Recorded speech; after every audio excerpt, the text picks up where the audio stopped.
സന്ദീപ്, വരുന്ന നിയമസഭാ തെരഞ്ഞെടുപ്പിൽ സ്വതന്ത്ര കർഷക സംഘടനകളുടെ പിന്തുണ UDF ഉറപ്പിച്ചു എന്നാണോ മനസ്സിലാക്കേണ്ടത്? അശ്വതി, ഈ സംസ്ഥാന സർക്കാരിനെ സംബന്ധിച്ചിടത്തോളം ഏറ്റവും വലിയ മുന്നേറ്റമായി ജനങ്ങൾക്കിടയിലേക്ക് ഇറങ്ങിച്ചെന്ന് പറഞ്ഞിരുന്നത് ഭൂനിയമ ഭേദഗതിയുമായി ബന്ധപ്പെട്ട് ഉണ്ടായിട്ടുള്ള നിയമ ഭേദഗതിയും ചട്ടരൂപീകരണവും അത് വിജ്ഞാപനം ഇറക്കിയതുമൊക്കെയായിരുന്നു. ഈ ഈ നിയമ ഭേദഗതി എത്തുന്ന ഘട്ടത്തിൽ തന്നെ ഏറ്റവും ആദ്യം എതിർപ്പുമായി രംഗത്തെത്തിയിരുന്നത് അതിജീവന പോരാട്ടവേദി അടക്കമുള്ള ഇടുക്കിയിലും അതുപോലെ തന്നെ സംസ്ഥാനത്തെ വിവിധ മേഖലകളിൽ വിവിധ ജില്ലകളിലായി പ്രവർത്തിക്കുന്ന സ്വതന്ത്ര കർഷക സംഘടനകളുമായിരുന്നു. അതിന് ഏറ്റവും കൂടുതൽ എതിർത്തിരുന്നത് അതിജീവന പോരാട്ടവേദിയായിരുന്നു എന്നുള്ളതാണ് നമുക്ക് മനസ്സിലാക്കാൻ സാധിക്കുന്നത്. ഇപ്പോഴും ആ എതിർപ്പ് അവർ മുന്നോട്ട് തന്നെ വെച്ചിരിക്കുന്നു എന്നുള്ളതാണ്. ഈ ഇപ്പോൾ പുറത്തിറങ്ങിയിരിക്കുന്ന ചട്ടമടക്കമുള്ള കാര്യങ്ങളിൽ വലിയ എതിർപ്പാണ് അവർ പ്രകടിപ്പിച്ചിട്ടുള്ളത്. എന്തായിരുന്നാലും ഇക്കാര്യത്തിൽ UDF-ഉം ഈ ചട്ടത്തെ അടക്കം എതിർക്കുകയും ഇത് പണമുണ്ടാക്കാനുള്ള ഒരു സർക്കാരിന്റെ തന്ത്രമായി മാറുന്നു എന്നുള്ളതടക്കമുള്ള കാര്യങ്ങൾ ആരോപണമായി ഉന്നയിക്കുന്ന ഒരു സാഹചര്യം നിലനിൽക്കുന്നുണ്ടായിരുന്നു. ആ ഒരു ഘട്ടത്തിൽ തന്നെയാണ് UDF-ഉമായിട്ട് ഒരു കൂടിക്കാഴ്ച നടത്തുകയും UDF ഈ കാര്യങ്ങൾ കൃത്യമായി പഠിക്കുകയും ചെയ്തിട്ടുണ്ട് എന്നുള്ള ഒരു വെളിപ്പെടുത്തൽ ഇപ്പോൾ അതിജീവന പോരാട്ടവേദിയുടെ ചെയർമാൻ റസാഖ് ചൂരവേലിൽ തന്നെ നടത്തിയിരിക്കുന്നത് എന്നുള്ളതാണ് നമുക്ക് മനസ്സിലാക്കാൻ സാധിക്കുന്നത്. അദ്ദേഹം പറഞ്ഞിരിക്കുന്നത് ഈ ഒരു നിയമ ഭേദഗതിയുമായി ബന്ധപ്പെട്ട് UDF കൃത്യമായ കാര്യങ്ങൾ പഠിച്ചിട്ടുണ്ട്.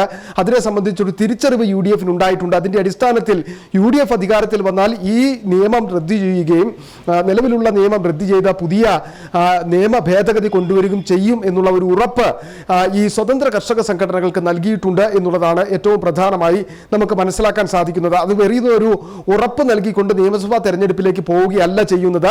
മറിച്ച് നിയമസഭാ തെരഞ്ഞെടുപ്പിന് മുൻപായി തന്നെ ഈ കേരളത്തിലെ സ്വതന്ത്ര കർഷക സംഘടനകളുമായി എല്ലാം തന്നെ കൂടിയാലോചിക്കുകയും UDF നേതാക്കളുമായിട്ടുള്ള ഒരു കൂടിക്കാഴ്ച ഉണ്ടാകും. അതിന്റെ അടിസ്ഥാനത്തിൽ ഒരു കൃത്യമായ പദ്ധതി രേഖ തന്നെ തയ്യാറാക്കിയിട്ടുണ്ട് സ്വതന്ത്ര കർഷക സംഘടനകൾ.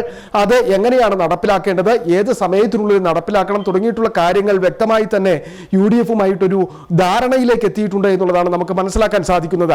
അതിന്റെ അടിസ്ഥാനത്തിലാണ് ഇപ്പോൾ മുന്നോട്ട് പോകുന്നത്. അതുകൊണ്ട് തന്നെ ഈ ഒരു കാര്യം തീരുമാനം എടുത്തിരിക്കുന്നത് കൊണ്ട് തന്നെ UDF-ന് അനുകൂലമായ ഒരു നിലപാടിലേക്ക് സ്വതന്ത്ര കർഷക സംഘടനകൾ പോകും എന്നുള്ളതാണ് ഇവരുടെ ആ ഒരു നിലപാടിൽ നിന്ന് നമുക്ക് മനസ്സിലാക്കാൻ സാധിക്കുന്നത്. കഴിഞ്ഞ തെരഞ്ഞെടുപ്പ് തദ്ദേശ തെരഞ്ഞെടുപ്പിലൊക്കെ മറ്റൊരു അഭിപ്രായം പറഞ്ഞില്ല എങ്കിൽ പോലും അവർ സംസ്ഥാന സർക്കാരിന്റെ പ്രത്യേകിച്ച് റവന്യൂ വനം വകുപ്പുകൾക്കെതിരെ രൂക്ഷമായ വിമർശനം ഉന്നയിക്കുകയും അത് തുറന്നു കാണിക്കും എന്ന തരത്തിലാണ് പ്രചരണമടക്കം നടത്തി മുന്നോട്ട് പോയിക്കൊണ്ടിരുന്നത്. തെരഞ്ഞെടുപ്പ് ഫലം വന്നപ്പോഴും അതിജീവന പോരാട്ടവേദി അടക്കമുള്ള സംഘടനകളുടെ പ്രതികരണം ആ തരത്തിൽ തന്നെയായിരുന്നു.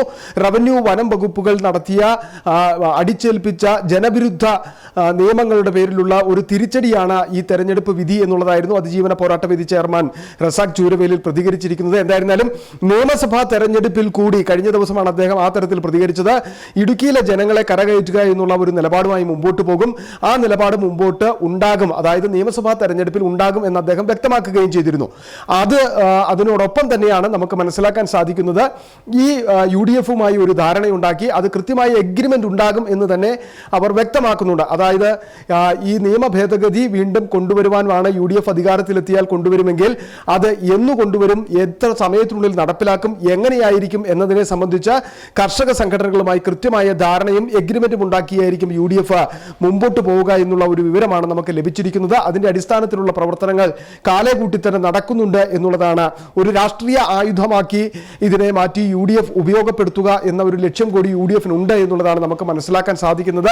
ഒപ്പം തന്നെ കർഷക സംഘടനകൾ മുന്നോട്ട് വെച്ചിരിക്കുന്ന ആ ആരോപണങ്ങളിൽ നിന്നുകൊണ്ട് തന്നെ UDF അധികാരത്തിലെത്തുകയാണെങ്കിൽ ഇടതുപക്ഷം കൊണ്ടുവന്നിരിക്കുന്ന ഭൂനിയമ ഭേദഗതിയെ റദ്ദു ചെയ്ത പുതിയൊരു നിയമം ഇല്ലെങ്കിൽ കർഷകന് അനുകൂലമായി കർഷക സംഘടനകൾ പറയുന്ന തരത്തിലേക്ക് ഒരു നിയമം എത്തുമെന്നുള്ള പ്രതീക്ഷയിലാണ് കർഷക സംഘടനകളുണ്ട്. എന്തായിരുന്നാലും അധികം വൈകാതെ തന്നെ കർഷക സംഘടനകളും UDF നേതാക്കന്മാരുമായിട്ടുള്ള ഒരു കൂടിക്കാഴ്ച ഉണ്ടാകും എന്ന് തന്നെയാണ് നമുക്ക് മനസ്സിലാക്കാൻ സാധിക്കുന്നത്. അശ്വതി.